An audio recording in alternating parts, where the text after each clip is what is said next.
There's a kind of tired that sleep doesn't fix. It's not your body. It's something deeper, something you can't point to exactly, but you feel it when you wake up in the morning and the weight is already there, before the day starts, before anything happens. If that's where you are tonight, if something inside you feels like it finally gave out, like you've been holding it together for so long and tonight you just can't anymore, I want you to know that's exactly why I'm here. By the time we finish tonight, you're going to have words for the prayer you didn't know how to start.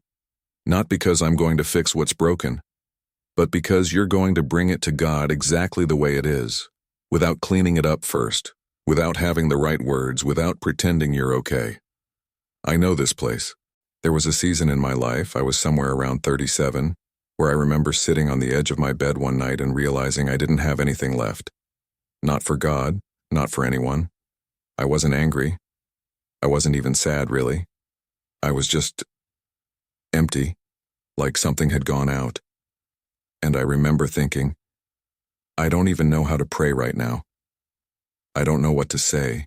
What I didn't know then, what I want to show you tonight before we pray together, is that arriving at God completely broken isn't the moment your faith fails. It might be the most honest act of faith you've ever had. Before we go into this, somewhere in the middle of this video, we're going to pray together in a way that doesn't ask you to have it together first. No right words, no cleaned up version of yourself. Just exactly where you are tonight. I don't want you to miss that. If you want something like this every night or every morning when the weight is already there before the day starts, subscribe. There's a new prayer here every single day. And if someone you love is carrying something heavy right now, a like helps them find their way here. Okay, let's begin.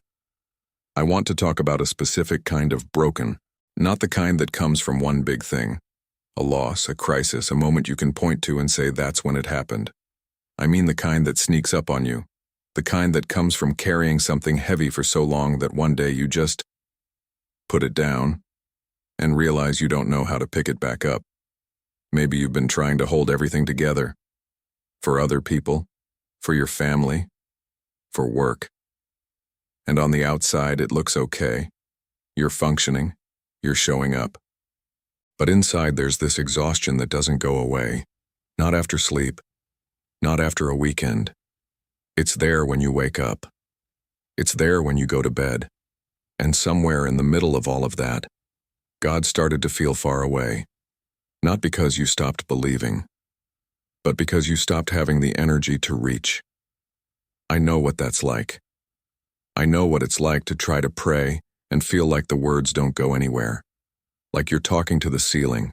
Like something that used to feel alive in you has gone quiet. And you're not even sure when it happened, just that it did. There was a season in my life, I was 37, where I would sit down to pray and just have nothing. Not anger at God. Not doubt, exactly. Just emptiness. Like a room where the lights went out and you can't find the switch. I'd open my Bible and the words would land flat. I'd close my eyes and the silence felt like distance. And the hardest part wasn't the emptiness itself. It was the guilt that came with it. The feeling that I should be able to pray through this. That if my faith were stronger, I'd find the words. Maybe that's where you are tonight. Not just tired, but tired of feeling like you're failing at the one thing that was supposed to help. I want you to hear this clearly. You are not broken because your faith is weak. You are here tonight because you have been carrying more than one person was meant to carry alone. And that's not a spiritual failure. That's just what happens when someone keeps going long past the point when they should have asked for help. But that's not where this ends. There's something on the other side of this. Not a version of you that has it all together, but a different way of showing up to God with exactly what you have tonight. And I want to show you what that looks like.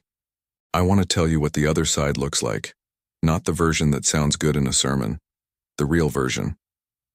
I still have anxiety. There are still mornings where I wake up and the weight is there before I even remember why. There are still days when I sit down to pray and don't feel much of anything. The silence didn't go away completely, but something changed. And it changed everything. What changed wasn't the circumstances. What changed was what I do with the weight when it shows up. Before, I would carry it alone, push through it, pray just enough to feel like I did my part and keep going. And the weight would just accumulate, day after day, until I was sitting on the edge of a bed with nothing left. Now, and this took time, I'm not going to pretend it happened overnight. Now when the weight shows up, I know where to take it. That's the difference. Not that the weight disappeared, but that I stopped being the only one carrying it. There's a version of your spiritual life that looks like this. You wake up and the anxiety is there, and instead of fighting it alone, you bring it. You open your hands and say, I can't hold this today. I need help. And something in you shifts, because you're no longer alone with it. That's what I want for you. Not a life without pain, but the capacity to show up to God with what you actually have and leave a little lighter than you came. I'm not telling you you'll get there tomorrow. I'm telling you it's real. And I didn't start from a better place than where you are tonight. But here's what I keep seeing. There's something that gets in the way. Something that keeps most people stuck in the before even when part of them desperately wants to get out. If we don't name it, it stays invisible. And invisible things have a way of holding us longer than they should. So let's name it. The first thing that kept me stuck, and I think it keeps most of us stuck, is this belief, usually unspoken, that we need to be in a better place before we come to God. I'll pray when I feel calmer. I'll come back when I've got something real to offer, not this mess. I did this for months, waiting for a version of myself that was ready, more settled, less broken. And that version never came, because the waiting was the trap. The second thing is that somewhere along the way, the silence started to feel like an answer. You prayed, maybe for something specific, something you needed badly, and nothing came back. No feeling, no clarity, no sense that anyone was on the other side listening. And after enough of that, you start to wonder, is God actually there? Or am I just talking to myself?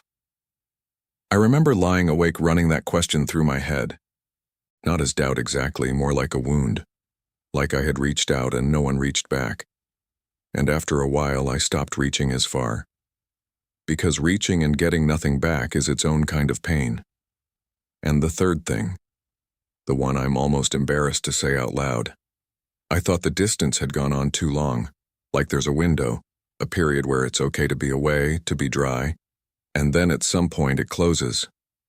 And I'd been gone too long. Too absent, too empty for too many months. The thought of showing up now, in this state, felt presumptuous, like walking back into a house you haven't visited in years and acting like nothing changed. So I stayed away, not because I didn't want to go back, but because I didn't feel like I still had the right. I think a lot of people are stuck exactly there tonight. They've convinced themselves that the version of them standing at the door right now, tired, empty, uncertain, isn't the version God is waiting for. And that belief, quiet, reasonable sounding, completely wrong, is what keeps the distance alive. When I finally saw what was actually holding me there, everything changed. But first, that feeling of thinking you've been gone too long, that the door might not still be open, that was the exact place I was in when I created something, not because I had it figured out, but because I needed a structure to keep coming back. Day after day, even on the nights when I had nothing. It's called 30 Days of Faith, a guided prayer devotional. 30 days of prayers, written and recorded by me, for exactly the kind of nights we've been talking about. Not polished prayers, honest ones, the kind that start from where you actually are. It's in the description, PDF and audio, $9. If you've been trying to find your way back and you need something to hold on to for the next 30 days, that's what it's for. Okay, let's keep going. Because there's a shift I want to show you, and it changes everything about how you walk through that door. Here's the shift. For a long time I believed, without ever saying it out loud, that the door to God opened from my side, that I had to get into the right state before I could walk through it, calm enough, ready enough, faithful enough. And when I wasn't those things, I waited. What I didn't understand is that the door doesn't work that way. There's a verse in Psalm 34, verse 18. The Lord is close to the brokenhearted and saves those who are crushed in spirit. I had read that probably 100 times, always as comfort, something nice to say to someone hurting. But one night, sitting in the dark, hadn't prayed in weeks, felt too far gone to try. I read it again, and something landed differently. Close to the brokenhearted, not close to the ones who got it together, not the ones who showed up consistently, not the ones who prayed the right way, close to the brokenhearted. The broken state I was trying to fix before coming to God. That was the exact state the verse was describing. The very thing I thought disqualified me was the thing that put me at the front of the line. God doesn't wait for the healed version of you. He moves toward the broken one. That changed everything, not just as an idea, as something I felt in my body, sitting in that chair in the dark, because I had spent so long thinking I need to be better before I come back. And the whole time, the direction was wrong. I wasn't supposed to get better first and then come. Coming was how I was going to get better. All three things holding me back: waiting to feel ready, mistaking silence for abandonment, thinking I'd been gone too long. They all came from the same misunderstanding. I thought I had to earn my way back in. But you don't come to God because you're worthy. You come because you're desperate. And desperate is exactly enough. The door was never locked from your side. If you've been waiting to feel better, waiting for the silence to end, waiting until you feel like you've earned the right to come back, you've been waiting outside a door that was already open. You don't have to fix yourself before you walk through it. You walk through it broken. And that's not a compromise, that's exactly what it was designed for.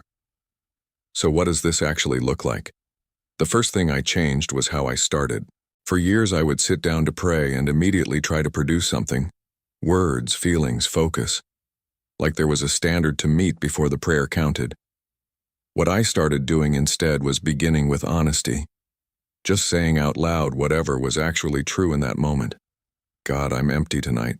I don't know what to say. I'm here, but I don't feel anything. Not the right words. The real ones. And honesty spoken out loud does something. Something in the room changes when you stop showing up to God with the cleaned up version and just bring the actual one. The second thing, instead of ending the prayer the moment nothing came back, I stayed. Just a minute or two. Eyes closed. Not forcing. Just being there. Like sitting in a room with someone you trust, where you don't have to talk for it to mean something. The first few times I felt nothing. The second week, I felt nothing. But somewhere around week 3, something shifted. Not lightning, not a voice, just a quietness that felt different from the emptiness I had been carrying. Like the inside of something instead of the outside of something. I wouldn't have found it if I'd kept ending the prayer the moment I didn't feel anything. The third thing, you don't need a lot of time. What built the practice for me was 5 minutes in the morning before I picked up my phone. Some mornings I said a lot. Some mornings just, God, I need you today, and sat quietly. Both counted. The point wasn't the performance. The point was the return, showing up again. One more day. Those small, imperfect returns built something, not overnight, over months, a kind of interior stability that didn't depend on everything going right. A place to take the weight. That's what I want for you. Not a perfect prayer life, just the practice of returning. Honestly, with whatever you have. So here's what I want you to do tonight. Just one thing. Before you sleep, or right now if you're ready, find 60 seconds of quiet and say one honest sentence to God, out loud if you can. It might be, God, I feel broken and I don't know how to fix it. It might be, I don't know if you're listening, but I'm here. It might be nothing more than, God, that's enough. That's the door opening, not all the way, just enough. My first step the night I described wasn't a prayer. It was just staying in the room. After a few minutes, I said, I don't have anything tonight, but I'm not leaving. That was it. I didn't feel anything after. I just went to bed. But I came back the next night, and the night after that, And each time, the act of returning built something. Not a feeling, a direction. A habit of turning toward God instead of away from Him when things were hard. You watched this whole video. You stayed. That already means something. It means part of you is still reaching even when it feels like there's nothing left to reach with. Don't let that go to waste. 60 seconds, one honest sentence. Tonight, you have not been forgotten, and I'll be here tomorrow with another prayer, another step, another moment of showing up together. I want to go back to something for a second. At the beginning of this, I told you about a night, sitting on the edge of my bed at 37, empty, no words, feeling like the distance was too big to cross. I didn't know that night was going to be the beginning of something. It didn't feel like that. It felt like the end of something. But I showed up, in 60 seconds of honest silence, with nothing to offer, and you just did the same thing. You stayed, all the way through. That's not nothing. That's exactly what returning looks like. If you want this voice with you for the next 30 days, not just tonight, I made something for that. It's called 30 Days of Faith, a guided prayer devotional. 30 days of prayers narrated by me for exactly the kind of nights we talked about tonight. The kind where you don't have words. The kind where you just need someone to show up with you. It's in the description, PDF and audio, $9. Before you go, leave something in the comments. Just one line about where you were when you started this video tonight. Because someone is going to find this at 2 a.m., broken, thinking they're completely alone. And what you write might be the thing that tells them they're not. If someone you love is carrying something heavy right now, send this to them. That's an act of care. And if you want to come back to this every day, subscribe. There's a new prayer here every morning. You are not forgotten. I'll see you tomorrow.